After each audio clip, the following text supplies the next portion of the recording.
El punto crucial del problema estará en el cálculo de probabilidades, pero este, desde luego, puede ser llevado a cabo en una forma más o menos resumida.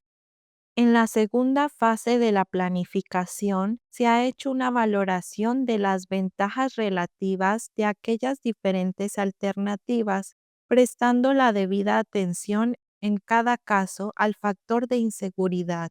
La denominada actitud de valoración del individuo que apoya esta comparación puede ser expresada generalmente como un sistema de curvas de indiferencia que nos muestra tanto su reacción ante los factores de inseguridad como ante las combinaciones de los diferentes fenómenos entre los que ha de realizarse la elección.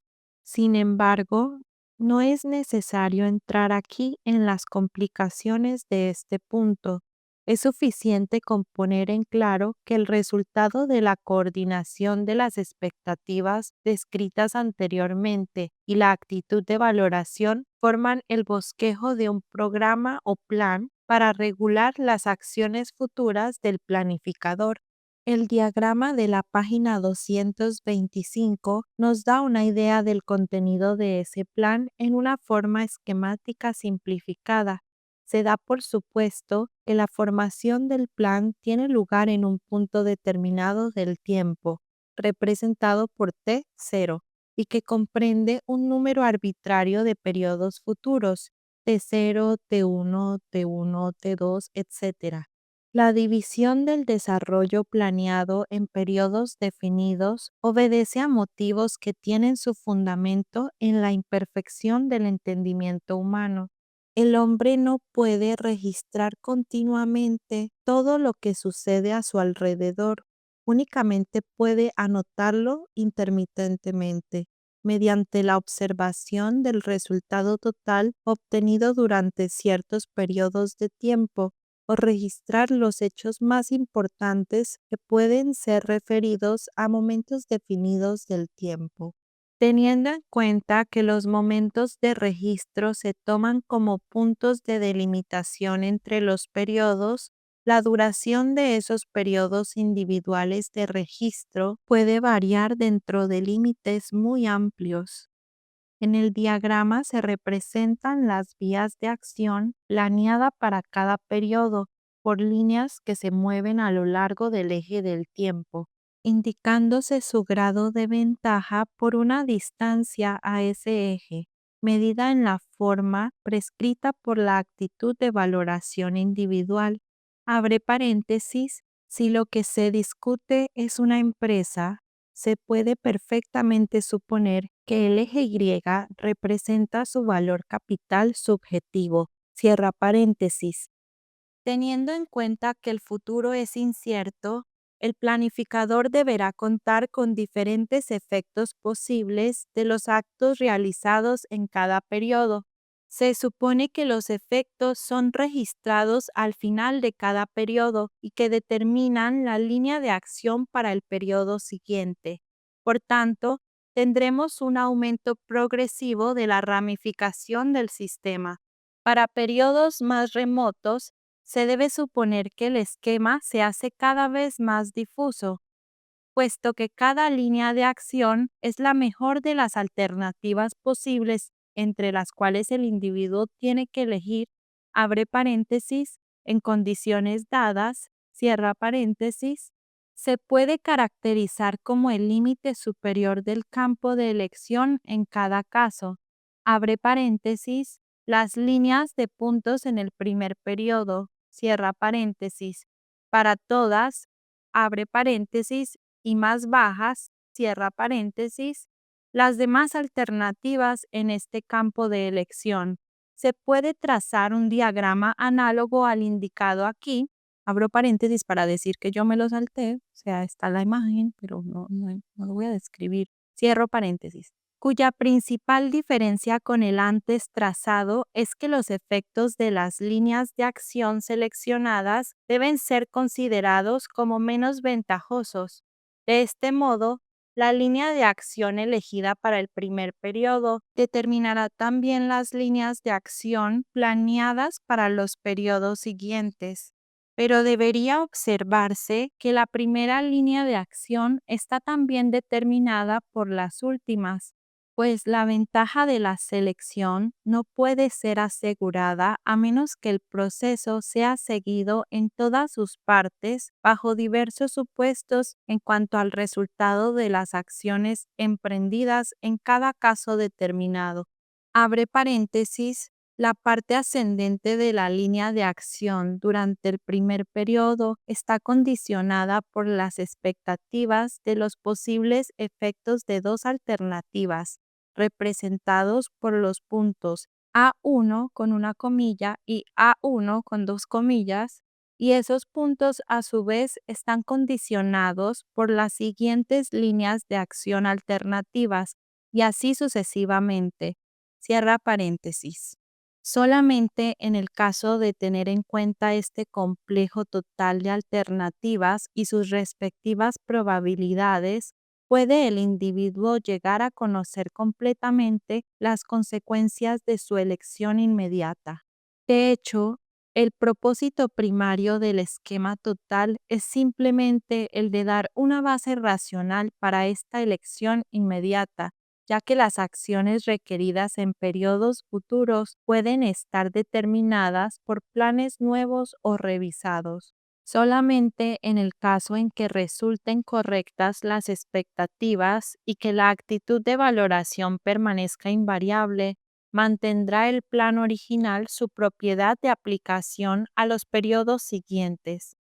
De todo lo expuesto, se sigue que si tomamos un plan determinado en su totalidad, existe una mutua interrelación entre las acciones presentes y futuras incluidas en el plan. Por tanto, el análisis del equilibrio de la teoría estática tradicional puede ser aplicado al problema presente, aunque de momento la cuestión se refiera a las relaciones intertemporales entre las expectativas y las acciones planeadas, que están incluidas en un determinado plan individual. Además, los planes pueden ser diferenciados con respecto a su grado de exactitud, haciendo las siguientes distinciones. Dos puntos. Punto A. Las acciones planeadas son incondicionadas si su realización no depende de lo que sucede en el periodo intermedio, y son condicionadas en el caso opuesto, cuando son ejecutadas mediante el cumplimiento de una determinada condición, ya sea inmediatamente o con retraso de un cierto tiempo. Todo planeamiento alternativo está afectado por acciones condicionadas, ya que la realización de cada alternativa depende de la realización previa de ciertas condiciones definidas. Punto B. El plan está determinado en forma unívoca si indica qué acciones concretas va a ejecutar el planificador y está determinado entre ciertos límites si se deja al individuo la posibilidad de una cierta elección. En el primer caso podemos referirnos a líneas de acción y en el último a campo de acción en cuanto al contenido del plan. Punto C. El plan es inalterable si el individuo se ha comprometido en una u otra forma a ejecutar las acciones planeadas y es alterable en cuanto el individuo esté en libertad de sustituir un plan nuevo o revisado por el antiguo. Abre una nota que dice: esta distinción es desde luego completamente independiente de la primera, ya que tanto el planeamiento incondicionado como el condicionado puede ser inalterable o alterable. Cierra la nota. En general, se puede asegurar que en este respecto, un programa de acción es más exacto para el futuro inmediato que para puntos del tiempo más distantes. Hemos visto en el diagrama 4 que para el primer periodo, el plan comprende solamente una línea de acción. Así pues, para este periodo damos por supuesto que está determinada en forma unívoca e incondicionada. Se supone que el individuo actúa inmediatamente y por tanto que ha resuelto cuál ha de ser la forma en que ha de actuar. Sin embargo, esta descripción de la situación requiere algunas modificaciones.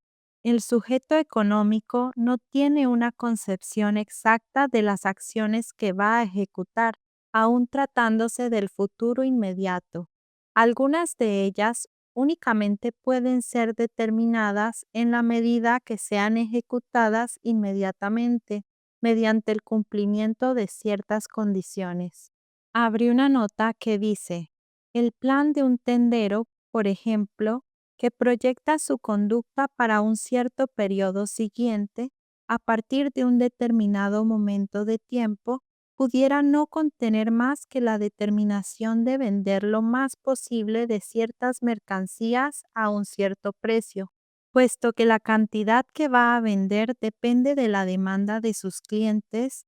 Las transacciones planeadas puede decirse que pertenecen a la categoría condicionada, aunque como consecuencia inmediata de la realización de la condición, cierra la nota. Por esto, a las acciones incondicionadas y determinadas en forma unívoca deberíamos añadir aquellas que son condicionadas, pero que se suponen realizadas sin un adecuado retraso en el tiempo. Cuando describimos el contenido del plan para un periodo corto que sigue inmediatamente, todas las acciones planeadas para periodos más lejanos están condicionadas por ciertos hechos que ya han sucedido, expresados en el diagrama como resultados de las acciones previas del planificador, y se puede suponer que han de realizarse con o sin el retraso en el tiempo. También se puede suponer que las líneas de acción trazadas en el diagrama serán reemplazadas por campos de acción en un grado que aumentará progresivamente en periodos más remotos. En lo que se refiere a la alternativa del plan, no hemos hecho supuesto alguno en el caso presente, pero es más fácil cambiar de plan para periodos distantes que para el futuro inmediato, para el cual el individuo, como ya hemos dicho, se ha comprometido en diversas formas, y esta es una verdad que no admite discusión. Punto número 2. Cambios en la planificación durante el transcurso del tiempo. Hemos discutido en cierta extensión el proceso de la planificación y el plan resultante, con referencia a un momento determinado del tiempo. A medida que el tiempo pase, el plan no se mantendrá en su forma original. Si bien cada plan está trazado en principio para el futuro completo, sin embargo tiene aplicación adecuada solamente para los periodos próximos. Las acciones que se emprendan en periodos más lejanos estarán determinadas por planes nuevos o revisados. Por tanto, la segunda parte, la más difícil de la teoría de la planificación, se refiere a la importante cuestión de los principios según los cuales tiene lugar la alteración de los planes. Con referencia a las variaciones que tienen lugar en la planificación con el transcurso del tiempo, se pueden aplicar 4 distinciones independientes. Distinción A.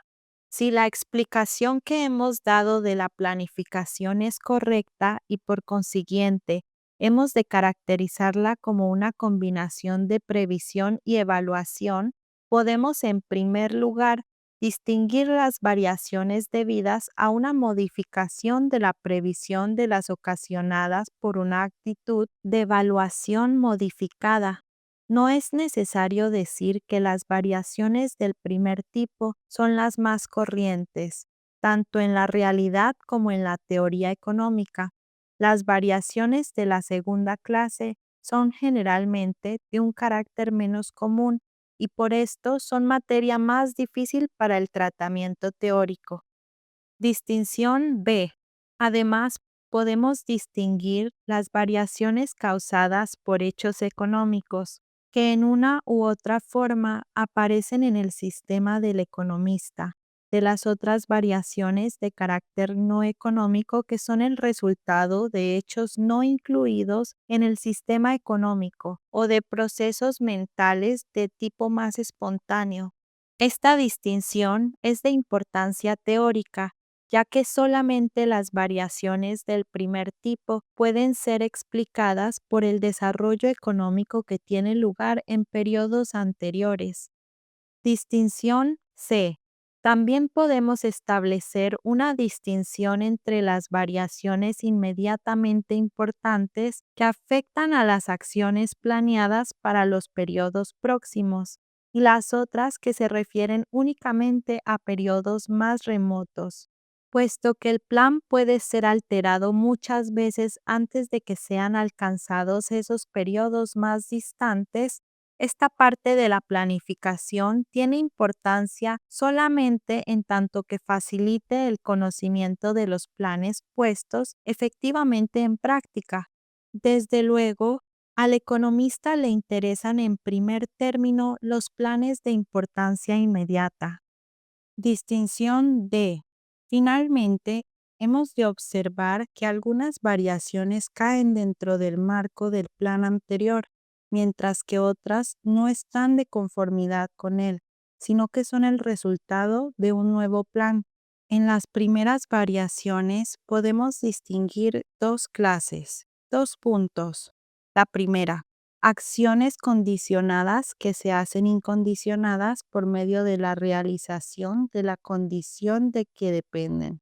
Y la segunda, los campos de acción que serán restringidos y finalmente transformados en líneas de acción. El efecto de esos procesos es simplemente el de que con el tiempo un plan determinado se hace más definido para periodos futuros. Basándonos en esta clasificación, podemos sacar la conclusión de que el economista le interesan, en primer lugar, las variaciones inmediatamente importantes de los planes, abre paréntesis, aquellas que son más fundamentales que el simple aumento en la precisión de los planes más recientes, cierra paréntesis, cuando tienen su fundamento en las variaciones de las expectativas causadas por el curso de los acontecimientos durante los periodos más recientes. Los diversos eslabones de la cadena de hechos que han de ser analizados son los siguientes. Dos puntos. El número 1. El desarrollo efectivo de los factores adecuados para el planificador. Número 2. La opinión de este último respecto a ese desarrollo. Número 3. Las variaciones resultantes en sus previsiones de las condiciones futuras que son importantes para sus acciones. Y número 4, las alteraciones producidas en sus planes de acción para el periodo inmediato siguiente. En el caso presente, podemos suponer que se conoce el primer eslabón de esa cadena. Solamente en el caso de que nuestra tarea sea la de construir una completa teoría del desarrollo, nos es necesario también terminar esos datos. Respecto al segundo eslabón, se debería observar que aun en los casos en que el curso efectivo del desarrollo es continuo, no se puede suponer sistemáticamente que el concepto que de ellos tiene el planificador varíe también sin discontinuidad. Como ya hemos indicado, se puede establecer como regla general que los individuos registran solamente en forma intermitente los hechos externos que son importantes para su planificación. La deficiencia general de la inteligencia humana es motivo importante para que en este caso debamos tener en cuenta ciertas alteraciones discontinuas del criterio del sujeto económico respecto al pasado y sus previsiones para el futuro. El intervalo de tiempo que media entre los puntos en que el individuo registra lo que ha sucedido se denomina su periodo de registro. La relación entre el segundo y tercer eslabón de la cadena, esto es, la influencia de los hechos pasados registrados sobre las expectativas del individuo, varía naturalmente en gran medida en diferentes circunstancias. y de aquí que el teórico de la economía deba hacer supuestos alternativos. Parece conveniente estudiar aquí, en primer lugar, tres casos sencillos que pueden ser considerados como típicos. 2 puntos. Caso A. La variación. Abre paréntesis. Por ejemplo, la elevación de un precio. Cierra paréntesis. Se supone que continúa con igual progresión. Abre paréntesis. Se espera que se produzca un aumento igual para el periodo siguiente. Cierra paréntesis. Caso B. Se espera que las nuevas condiciones continúen. Abre paréntesis. Que el precio más alto permanezca invariable. Cierra paréntesis. Y caso C. Se considera que la variación es temporal, de modo que en el siguiente periodo se prevé un retorno a la posición original. Abre paréntesis. Aquí suponemos que la elevación es seguida de un descenso igual en el precio. Cierra paréntesis. Abre una nota que dice, el término elasticidad de las expectativas, sugerido por el profesor J. R. Hicks en Valor y Capital, quizá pueda resultar útil a este respecto. Se debe observar que el profesor Hicks no interpreta el término como la relación entre la variación proporcional esperada para el próximo periodo y la variación proporcional efectiva durante el periodo pasado, sino como la relación entre el alza proporcional en los precios futuros esperados de X. Abre paréntesis, en relación al precio en el punto básico, cierra paréntesis, y el alza proporcional de sus precios corrientes, abre paréntesis, en relación a la misma base, cierra paréntesis. Cierra la nota. Por último, en cuanto a la cuestión de la influencia de las expectativas sobre el plan de acción, debe ser tenida en cuenta la circunstancia a que hemos ya aludido, que un plan en cierta extensión y de modo habitual está ligado a un dado tiempo futuro, debido a medidas que ya han surtido su efecto. Por tanto, puede suceder que los hechos que han sido registrados afecten a los planes únicamente después de un cierto plazo, más aún teniendo en cuenta que es razonable suponer que el individuo no hará frecuentes alteraciones en los planes que no se refieren a periodos corrientes, sino a otros más distantes. Podemos deducir que los intervalos entre las variaciones adecuadas de los planes, esto es, los periodos con planes adecuados fijos, ordinariamente serán mucho más largos que los periodos de registro. Esta conclusión, tal como veremos enseguida, tiene importancia para la construcción de una teoría del desarrollo sobre la base de planes adecuados. Las consideraciones expuestas aquí sobre la teoría general de la planificación han sido de naturaleza completamente formal. No ha sido tomada en consideración la cuestión de cuáles planes serán el resultado de ciertas expectativas dadas. Quizá en líneas generales sea imposible estudiar este tema en forma más comprensiva. Probablemente será necesario distinguir entre las diferentes categorías de los sujetos económicos y entre sus diferentes actitudes de evaluación. Estas teorías más especiales, que desde luego no pueden ser discutidas aquí, pueden ser divididas en los tres grupos principales siguientes, de acuerdo con las categorías de los planificadores. 2 puntos. Categoría número 1. La planificación de los individuos privados como propietarios de trabajo y de capital y en relación con la utilización de sus rentas. Categoría número 2. La planificación de las empresas como propietarias del capital en su objetivo de hacer, abre paréntesis, comúnmente, cierra paréntesis, tarde o temprano, máximos los beneficios netos. Categoría número 3. La planificación de los organismos públicos. Abre una nota que dice, desde ciertos puntos de vista puede ser aconsejable agrupar los dos últimos tipos, quizá bajo el título general de empresas, que puede así presentarse en contraste con los individuos particulares. Cierra la nota. Cumpliendo la política económica total del Estado, que aún en una comunidad en régimen de empresa privada es de importancia central para el curso completo del desarrollo económico dentro de la sociedad.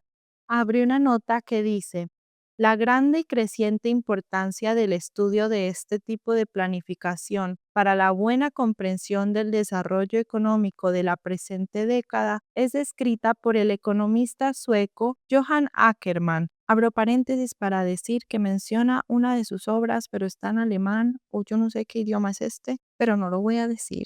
Cierro paréntesis y cierro la nota. Parte 7. La teoría general del desarrollo.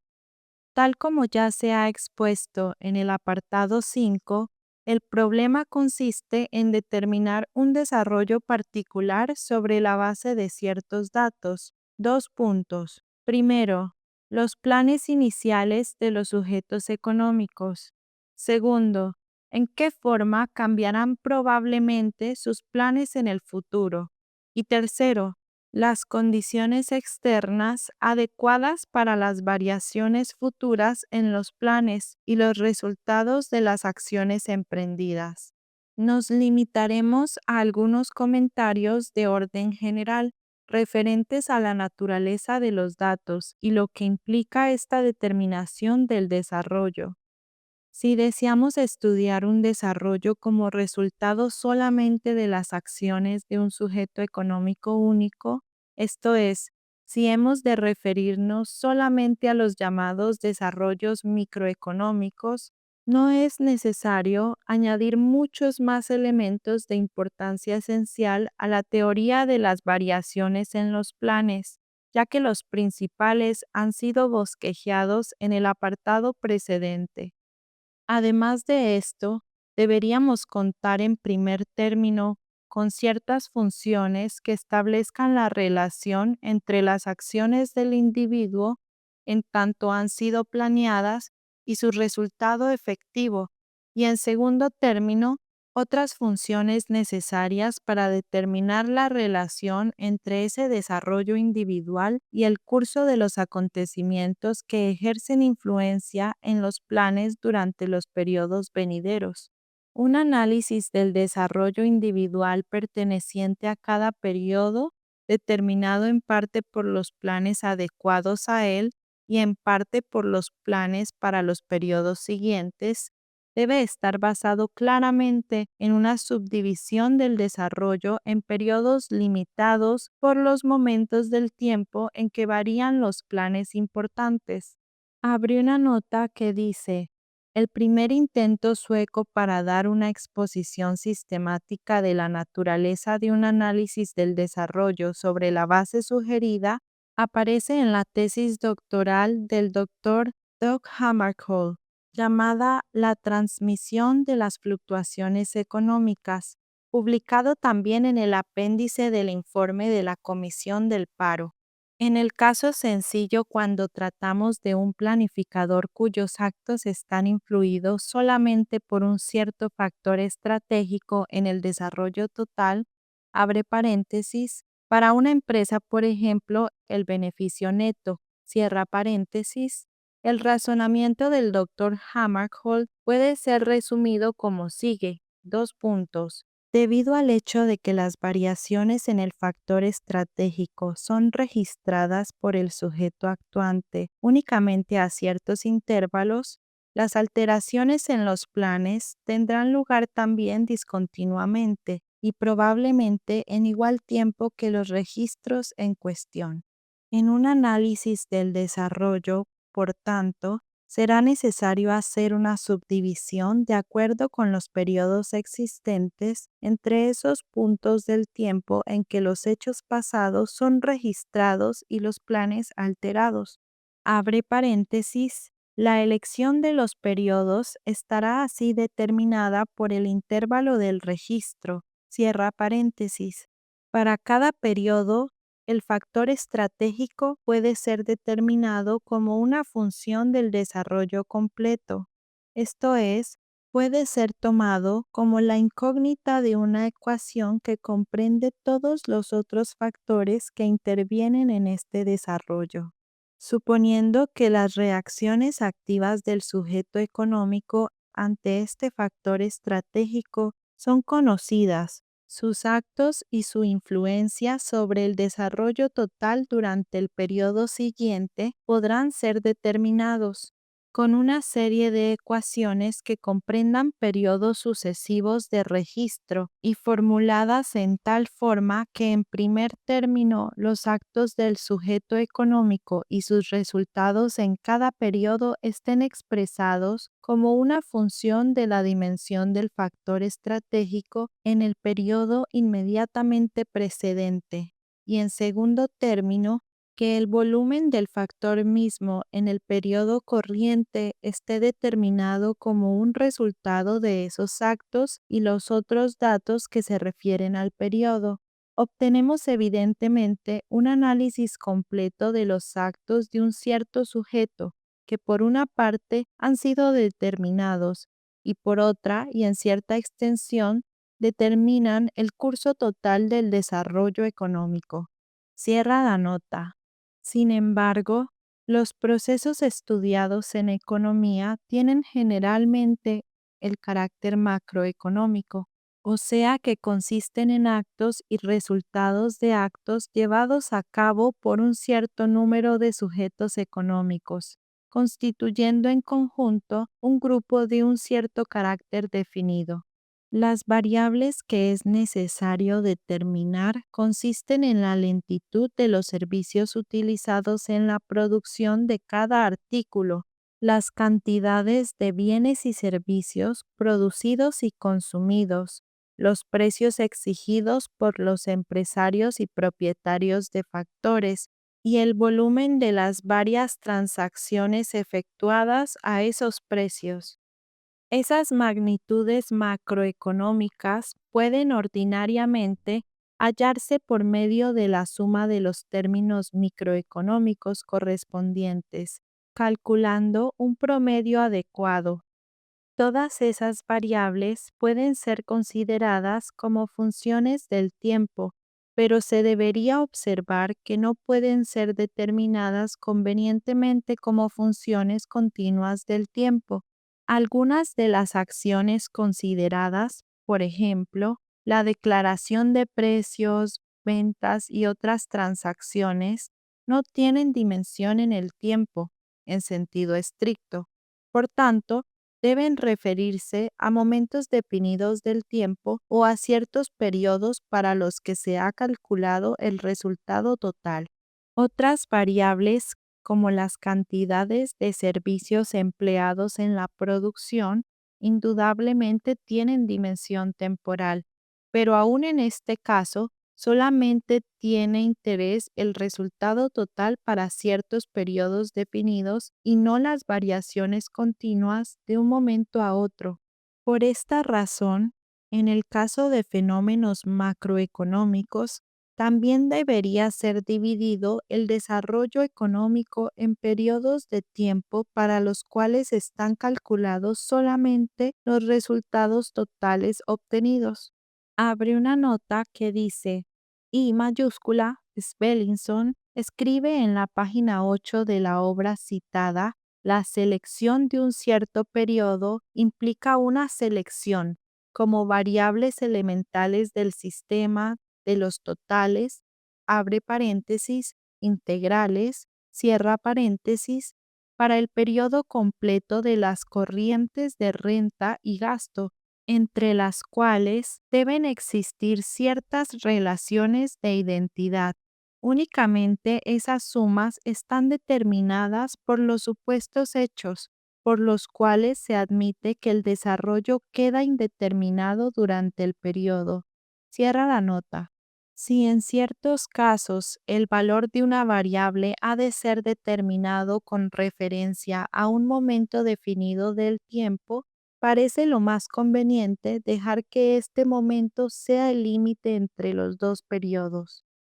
Un periodo de este tipo, que es el más corto tomado en consideración en cualquier caso determinado, abre paréntesis, puesto que solamente es importante el resultado total y no su distribución dentro del periodo, cierra paréntesis, puede ser denominado periodo de registro con relación a las variables estudiadas por el economista. Desde el punto de vista teórico, es desde luego deseable que esos periodos se hagan relativamente largos, ya que el análisis de lo que sucede durante cada periodo cubrirá un mayor número de hechos apropiados. El límite de alargamiento del periodo está en el hecho de que la explicación de un proceso económico después de un momento determinado depende del registro de lo que ha sucedido, y este registro puede referirse al resultado total logrado durante el periodo pasado o a un hecho que ocurre en un momento definido, el cual entonces es considerado como punto divisorio de los dos periodos. Ese registro es necesario en tanto debamos suponer que influye en la planificación y acciones futuras de los sujetos económicos. Al tratar de los desarrollos económicos microeconómicos, el periodo de registro referido a las variables elegidas puede hacerse suficientemente largo para corresponder con el periodo de planes importantes fijos, aplicable al sujeto económico en cuestión. En este caso, también el registro de las variables elegidas debería no ser más largo que el intervalo durante el cual los planes que determinan las acciones ejecutadas durante el periodo pueden suponerse invariables. Si todos los miembros del grupo hubiesen de alterar sus planes al mismo tiempo, deberíamos en este caso también hacer que corresponda el periodo de registro con el de planeamiento para cada individuo. Sin embargo, en realidad la sincronización es muy incompleta y el periodo durante el cual los planes adecuados para todos los miembros del grupo se mantienen invariables debe considerarse como francamente corto. En la mayoría de los casos estudiados, hemos visto operando una gran variedad de planes que han sido trazados no solamente por las autoridades públicas y los consumidores particulares, sino también por las empresas privadas más o menos independientes que no conocen gran cosa de sus mutuas intenciones. No se puede contar con que esos planes permanezcan totalmente inalterados durante un periodo largo. Los intentos para realizar los planes deben revelar rápidamente que son más o menos incompatibles. El curso real de los hechos no puede corresponder a todas las previsiones del individuo acerca de la conducta de los demás. Por tanto, debe resultar de esto una modificación de alguno de los planes. Por otra parte, se debería observar que no es necesario considerar la modificación de los planes como un proceso continuo, como hemos expuesto anteriormente, puesto que las decisiones de aplicar nuevos planes pueden ser asignadas a ciertos momentos. Siempre debe transcurrir algún tiempo entre esos momentos y un caso dado durante el cual todos los planes son alterados. Abre paréntesis, de la misma manera que un periodo finito puede ser considerado como un número infinito de momentos, cierra paréntesis.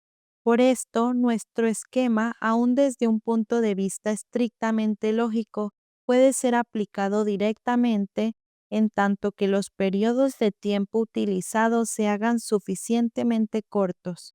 Además, se debería observar que al aplicar nuestro esquema a problemas prácticos, es perfectamente justificable la simplificación de suponer que los intervalos que transcurren entre las modificaciones de los planes no son lo suficientemente largos para ser de interés práctico. Esto representa solamente una ligera variación de lo que en realidad sucede y nos ayuda a obtener una más clara visión de la naturaleza del proceso económico. Volvamos de nuevo a la cuestión de los datos requeridos para la determinación de las variables que entran en el desarrollo macroeconómico, subdividido en periodos de tiempo de esta naturaleza.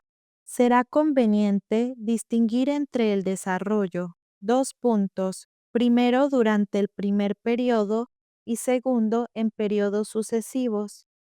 Punto A. Para la determinación del desarrollo durante el primer periodo, necesitamos en primer lugar algún conocimiento de los contenidos de los planes importantes y en segundo lugar, algún conocimiento de las condiciones externas que afectan al desarrollo. En relación con los planes, necesitamos conocer dos puntos. Número uno, la suma de todos los planes incondicionados y unívocamente determinados que suponemos son realizados durante el periodo. Por tanto, no es necesario tener conocimiento especial de cada plan individual. Podemos referirnos a sumas. Abre paréntesis, por ejemplo, la demanda total para cierto artículo o precio, cierra paréntesis, o promedios, abre paréntesis, por ejemplo, el precio medio de ventas de un artículo, cierra paréntesis. ¿Hasta qué punto y medida se han de efectuar esas sumas o promedios? Depende del grado de diferenciación de las variables que han de ser determinadas. Número 2. La suma de los planes incondicionados válidos para el periodo en cuestión que están determinados dentro de límites, tal como los hallados por medio del cálculo de probabilidades. Aun cuando puede suponerse que los actos de cada individuo varíen dentro de un margen más o menos amplio, el resultado probable de la totalidad de esos actos puede ser deducido por medio de la ley de los grandes números. Número 3. Los totales de los planes condicionados cuya realización está sujeta a algunas condiciones definidas, derivados de los actos incondicionados a que hemos hecho referencia y que tienen lugar durante el periodo, o también de los factores externos pertenecientes a los datos del problema, la realización de esos planes se puede suponer que tiene lugar inmediatamente de cumplida la condición, o en el caso de que ésta sea realizada al principio del periodo, con un retraso en el tiempo que pudiera no exceder de la longitud del periodo. Abre una nota que dice: una curva de demanda puede ser citada como ejemplo de planes condicionados. El volumen de la demanda efectiva dependerá de los precios de venta anunciados. Si estos precios son establecidos al principio del periodo, la demanda debe aparecer con un retraso en el tiempo menor que la longitud del periodo, si ha de ser apropiada para el desarrollo durante el periodo. Cierra la nota. Los planes condicionados evidentemente deben entrar en los datos como funciones de las condiciones válidas en cada caso determinado. A esos datos referentes a los planes deberíamos añadir lo siguiente, que tiene aplicación a las condiciones externas que afectan al desarrollo.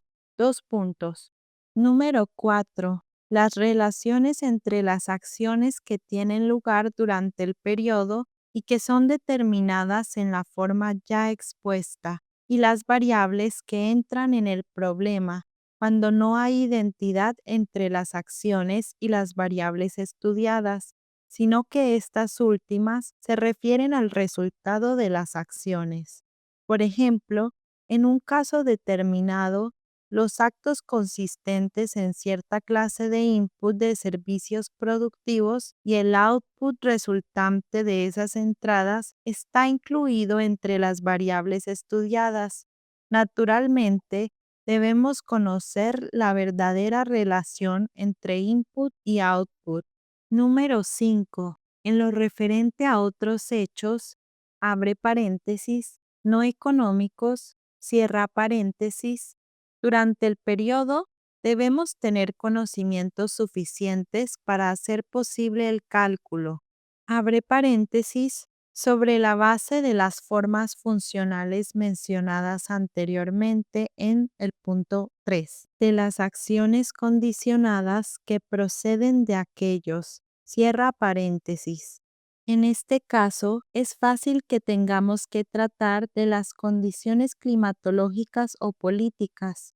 Por ejemplo, si sabemos que los miembros del grupo están preparados para actuar en cierta forma en un día soleado y en una forma diferente en un día lluvioso, la determinación de sus acciones presupone el conocimiento de qué alternativa se realizará. Si todos esos datos están a nuestra disposición, debe ser posible determinar claramente las variables que constituyen el desarrollo económico durante el primer periodo. Punto B. Con objeto de determinar el desarrollo durante los periodos subsiguientes, debemos conocer lo siguiente. 2 puntos. Número 1. Las variables para el primer periodo. Abre paréntesis, determinadas como queda expuesto. Cierra paréntesis. Número 2. Los otros hechos. Abre paréntesis, no económicos. Cierra paréntesis, que influyen sobre los planes y acciones durante el segundo periodo.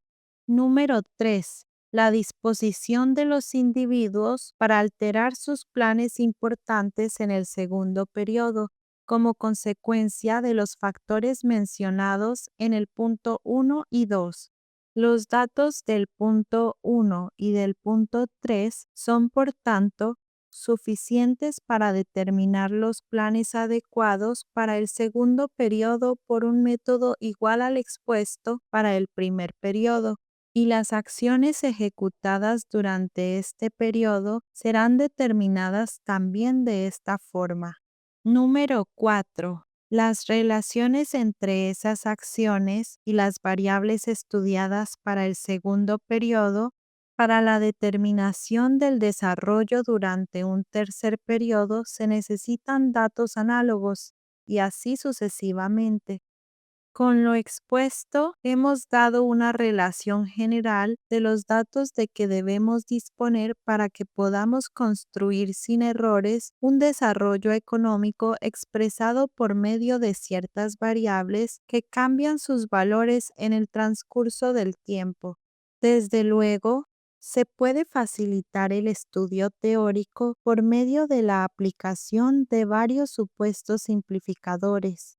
Así pues, si prescindimos de los hechos no económicos y suponemos también constantes las relaciones entre las acciones y sus resultados, entre las acciones incondicionadas y las condicionadas en un cierto periodo y también entre las variables en un periodo y los planes que serán incondicionados en el periodo siguiente, para determinar los desarrollos para un tiempo indefinido, necesitamos conocer únicamente 2 puntos. Primero, las acciones incondicionadas durante el primer periodo.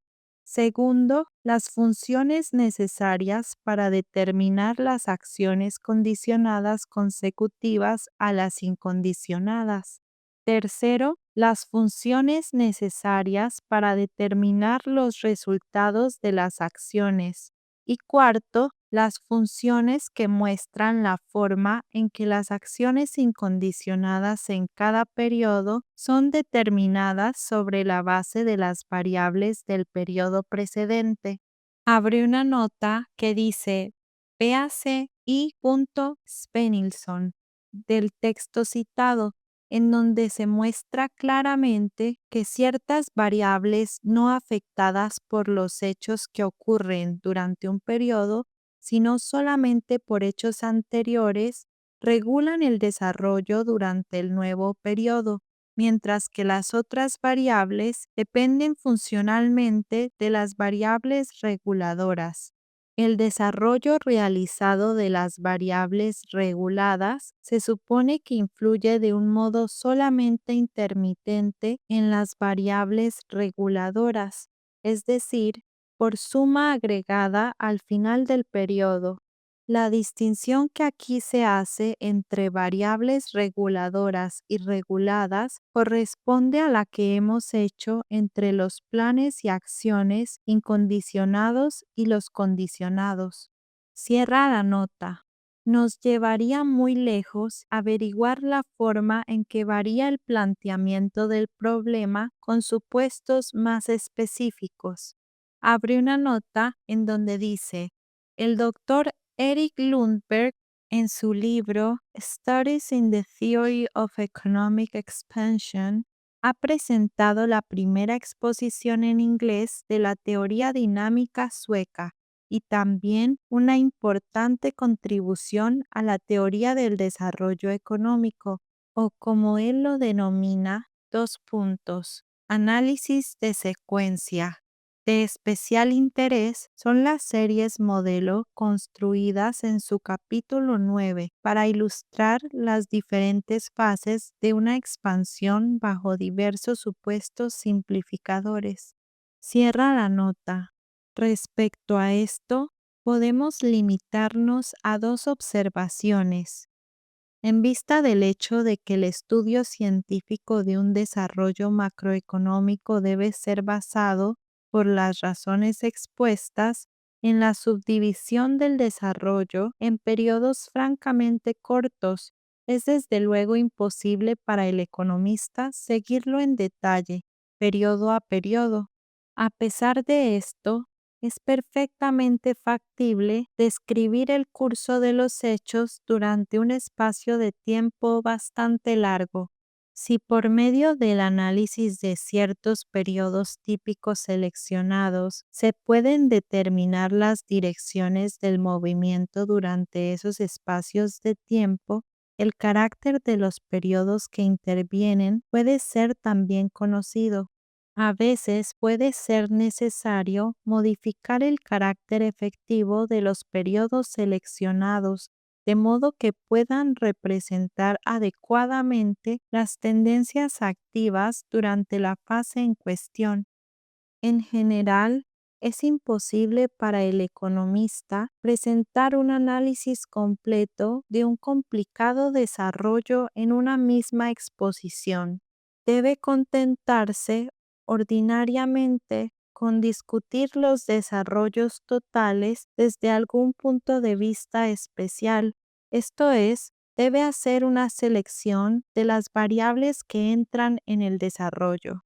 Debe suponer entonces que las otras variables relacionadas con aquellas seleccionadas se darán en una u otra forma y debe dejar su estudio para las otras ramas de la ciencia. De esta forma, se pueden estudiar por separado los problemas económicos específicos, permitiendo así una cierta división del trabajo, no solamente entre la economía en su conjunto y las otras ciencias sociales, sino también entre las varias ramas de la economía misma. Parte 8. Métodos de desequilibrio y equilibrio en la teoría de los movimientos de los precios. Número 1. El método de desequilibrio. El problema de los precios es estudiado con frecuencia bajo el supuesto de la libre competencia, por lo cual los precios que rigen en un cierto periodo pueden ser considerados como el resultado de la operación de ciertas funciones dadas de demanda y oferta durante el periodo. Esta construcción es perfectamente apropiada cuando se utiliza para el análisis de la posición de equilibrio de un precio o sistema de precios. pero no siempre es tan apropiada cuando el problema de los precios es analizado desde un punto de vista más realista. En un caso dinámico real, no es necesaria la igualdad entre la demanda y la oferta, pero tampoco es correcto el concepto opuesto de precio que cambia continuamente bajo la influencia de los factores de demanda y oferta. Para el análisis del proceso de los precios es necesario un estudio más cuidadoso de sus elementos. Desde un punto de vista dinámico y realista, debemos distinguir entre dos clases de acción, que son el fundamento del proceso de los precios. Dos puntos. En primer término, las acciones mediante las cuales los precios, abre paréntesis, referidos a bienes o servicios especificados en una cuantía determinada o indeterminada, cierra paréntesis, son ofrecidos por los vendedores o los compradores. Y en segundo término, las acciones por las cuales esas ofertas son aceptadas por la otra parte. Abre paréntesis, con frecuencia en una extensión mayor o menor que la esperada por los oferentes. Cierra paréntesis. Ambas clases de acciones tienen lugar en momentos del tiempo definidos. Abre paréntesis, pero las ofertas son válidas para un cierto periodo de tiempo o hasta nuevo aviso. Cierra paréntesis. Así pues, el proceso de los precios no es continuo. Descrito gráficamente, los precios de oferta y de demanda aparecen como líneas paralelas al eje del tiempo, con movimientos discontinuos en los puntos en que los precios cambian. Las transacciones verificadas a esos precios aparecen como líneas perpendiculares al eje del tiempo en aquellos puntos en los que las funciones coinciden. Debemos tratar ahora de indicar la forma en que esos fenómenos de los precios pueden ser ajustados a nuestro esquema en la forma más apropiada, considerando el hecho de que una alteración de los precios ofrecidos por los vendedores o compradores está ordinariamente combinada con alguna modificación del plan general de los negocios o esa expresión del mismo. El procedimiento más natural es el de suponer que las variaciones de los precios tienen lugar en los puntos de transición entre los periodos. De acuerdo con este supuesto, no ocurren movimientos de los precios durante los periodos propiamente dichos. El problema central de precios, en cuanto afecta a la determinación de los precios ofrecidos por los vendedores y compradores, no está, por tanto, directamente relacionado con lo que sucede durante los periodos, sino con los hechos más complicados que ocurren en los puntos de transición entre los periodos. El anuncio de nuevos precios, por ejemplo, por ciertos vendedores, inducirá generalmente a otras empresas o personas que por alguna razón, abre paréntesis, como los compradores o vendedores en competencia, cierra paréntesis, están directamente interesados en esos precios, a modificar sus propios planes de acción y eventualmente los precios por ellos mismos ofrecidos. Al aplicar nuestro esquema, debemos suponer que o bien esas alteraciones siguen las variaciones originales de los precios inmediatamente y por tanto pueden ser señaladas en los mismos puntos del tiempo. Abre una nota que dice: este supuesto implica desde luego una simplificación, ya que en realidad siempre debe transcurrir algún tiempo entre el momento en que un vendedor altera su precio y aquel en que el comprador decide, por la misma razón, comprar más o menos del artículo en cuestión. Pero si no se realiza transacción alguna durante este corto intervalo, abre paréntesis, lo que es un supuesto perfectamente razonable, ya que el comprador puede estar esperando el nuevo precio antes de decidir la cuantía de lo que va a comprar, cierra paréntesis, esto no tiene importancia económica, y cierra la nota. O bien que se producen en un punto de transición entre ciertos periodos posteriores. Para nuestro propósito actual, el primer supuesto es el más conveniente. El segundo elemento del proceso de los precios, esto es, la aceptación, abre paréntesis, por los compradores, cierra paréntesis, de los precios ofrecidos, abre paréntesis, por los vendedores, cierra paréntesis, puede ser asignado al periodo de tiempo que sigue inmediatamente al anuncio del precio ofrecido a un periodo posterior.